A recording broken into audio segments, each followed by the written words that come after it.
Clear any clutter from where the base of the ladder will be located. Be sure the surface on which the ladder is going to be placed is free of anything slippery, such as water, ice, or oil. Always keep 3 points of contact when climbing or descending the ladder, holding on with 2 feet and 1 hand, or 2 hands and 1 foot. A ladder can become damaged by improper handling, transport, fire, or corrosion. A thorough inspection should be made at the time of purchase and before each use. Never use a damaged ladder. Hand tools and toolbox safety. Use the right size spanners to fit the nuts. See that every file has a handle.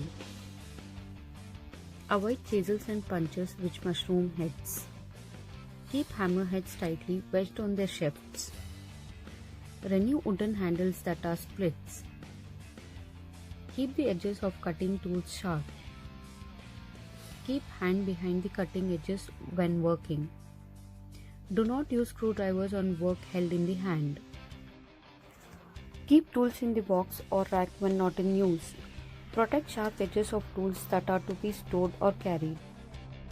Scrap tools that are worn or damaged beyond repair. Always use the correct tools for the job. Always check if you are using the right tool for the job, its intent and purpose, and are you using in the right way. Remember, safety is no accidents.